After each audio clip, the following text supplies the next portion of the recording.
नमस्कार, देश काल में आपका स्वागत है। मैं हूं मुकेश कुमार। दोस्तों, कांवड़ियों के लिए जो यात्रा नियम बनाए हैं योगी सरकार ने, जिस तरह के नियम दिए हैं कि सब लोग अपने नेम प्लेट लगाएं, सारे दुकानदार, उसने उत्तर प्रदेश में तो लोगों को बांट ही दिया है। प्रशासन एक तरफा हो गया है, ये भी दिखा दिया है। सरकार किस तरह से काम कर रही है ये भी स्पष्ट कर दिया है। लेकिन अब इसके दूसरे फॉल आउट भी सामने आ रहे हैं, इसके दूसरे जो असरात हैं, जो प्रभाव हैं, वो भी सामने आ रहे हैं। सबसे बड़ा प्रभाव तो ये है कि एनडीए के जो सहयोगी दल हैं वो भी अब नाराज़ हो रहे हैं, वो भी अपनी नाराज़गी सार्वजनिक तौर पर प्रकट कर रहे हैं। अब देखिए, पहले जेडीयू ने, फिर आरएलडी ने और अब एलजेपी चिराग पासवान की पार्टी ने भी कह दिया है कि इस तरह से लोगों को बांटना ठीक नहीं है, ये नहीं होना चाहिए। इससे समाज में बंटवारा होता है, विभाजन होता है, नफ़रत फैलती है और हिंसा के लिए गुंजाइश बनती है। तो तीन सहयोगी दलों का एक साथ इस मूव का विरोध करना एक बड़ा मायने रखता है। या अगर आप इसको इस राजनीति के तहत देखें कि केंद्र की जो मोदी सरकार है वो अल्पमत की सरकार है, उसे दूसरे दलों के सहयोग से बनाया गया है, बहुमत उसके ज़रिए हासिल किया गया है। और अगर उन दलों में नाराज़गी पैदा होती है तो किस तरह से इस दल के लिए, इस सरकार के लिए संकट खड़ा हो सकता है। तो ये सबसे बड़ी चुनौती प्रधानमंत्री नरेंद्र मोदी के सामने खड़ी हो गई है योगी सरकार के इस कदम से। तो क्या मुख्यमंत्री योगी आदित्यनाथ ने जब ये फैसला किया था, जब ये निर्देश दिए थे, तो क्या उन्होंने सोचा नहीं होगा कि इसके जो प्रतिक्रियाएं हैं वो किस तरह से होंगी, इसके राजनीतिक जो परिणाम होंगे वो क्या हो सकते हैं। बहुत सारे लोगों का मानना है कि योगी आदित्यनाथ का ये कैलकुलेटेड कदम है, वो जानबूझकर ऐसा कर रहे हैं ताकि मोदी सरकार मुश्किल में फंसे। और जो मोदी और शाह की जोड़ी है, जो उत्तर प्रदेश की बीजेपी की यूनिट के साथ मिलकर उन पर दबाव बना रहे हैं पद छोड़ने का, उस पर रोक लगे। यानी ये काउंटर ऑफेंसिव है योगी की तरफ से मोदी के खिलाफ, कि अगर मोदी उन पर प्रेशर बना रहे हैं तमाम जो सहयोगी दल हैं उनके ज़रिए और पार्टी के संगठन के ज़रिए, तो वो अब अपनी कोशिश कर रहे हैं, अपनी तरफ से उसका काउंटर ऑफेंसिव कर रहे हैं, उनको डिफेंसिव बना रहे हैं नरेंद्र मोदी को, कि अगर आप मुझे डिस्टेबलाइज़ करेंगे तो मैं आपकी सरकार को डिस्टेबलाइज़ कर सकता हूं। और अभी 3 सहयोगी दल इस तरह से निकलकर सामने आए हैं। कल को और भी सहयोगी दल इस मामले में मुखर हो सकते हैं, जिसमें चंद्रबाबू नायडू की पार्टी भी है। और अगर ऐसा होता है तो केंद्र सरकार की मुश्किलें बढ़ सकती हैं, मोदी सरकार की मुश्किलें बढ़ सकती हैं। फिलहाल ऐसा कोई खतरा नहीं है मोदी सरकार को। ये जो नाराज़गी व्यक्त की गई है इसमें कोई इतनी गंभीरता नहीं है कि सरकार की परेशानी का सबब बन सके।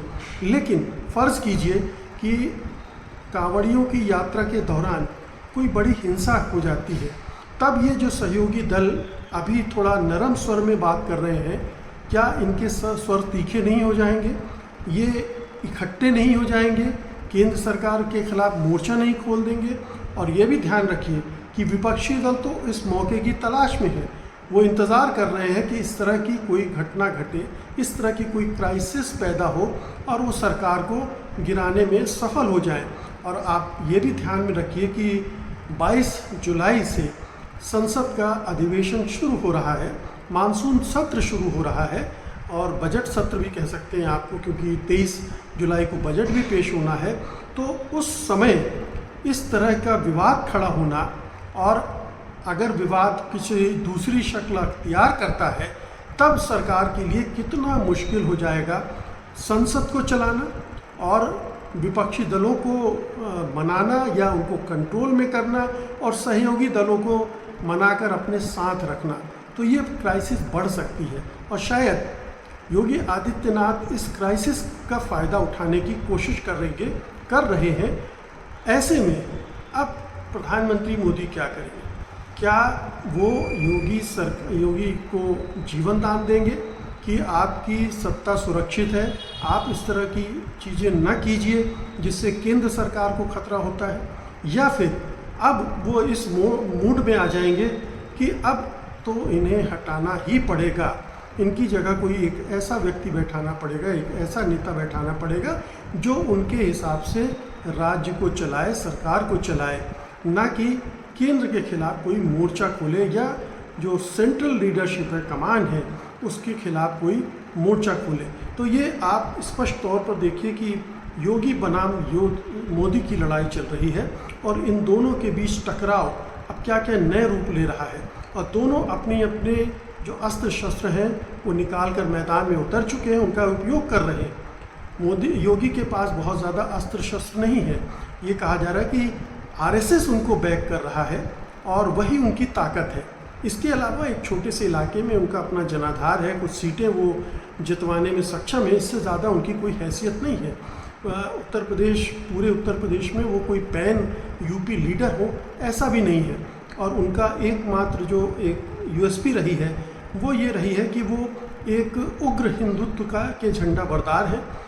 उग्र भाषा बोलते हैं, जहरीली भाषा बोलते हैं, हिंदू मुस्लिम डिवाइड को चौड़ा करते हैं, मुसलमानों के खिलाफ जहरीली भाषा बोलते हैं और उसी से वो अपनी जो छवि गढ़ते हैं और कद बढ़ाया उन्होंने। लेकिन अब उत्तर प्रदेश की राजनीति दूसरी दिशा में जा रही है जिसमें मंडल की वापसी हो गई है और पीडीए का फार्मूला है वो चल रहा है, यानी पिछड़े दलित अल्पसंख्यकों का फार्मूला चल रहा है और वो बीजेपी के खिलाफ चला गया। इसे लोकसभा चुनाव में हमने देखा है।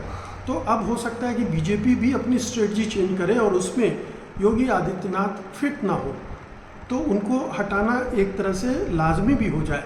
लेकिन अब आने वाले हफ्ते 15-20 दिन देखना है कि ये जो टसल है दोनों नेताओं के बीच में, दोनों गुटों के बीच में, वो कैसे आगे बढ़ती है, आरएसएस किसी तरह का हस्तक्षेप करता है कि नहीं करता है और योगी को कितने समय का जीवन दान मिलता है और मोदी इस क्राइसिस को किस तरह से शांत करते हैं, कैसे अपने एलाइज को अपने साथ रखे रह पाने में सफल होते हैं और आगे इस तरह की कोई और क्राइसिस डेवलप ना हो इसके लिए क्या उपाय करते हैं। बहुत बहुत शुक्रिया आपका, धन्यवाद, नमस्कार।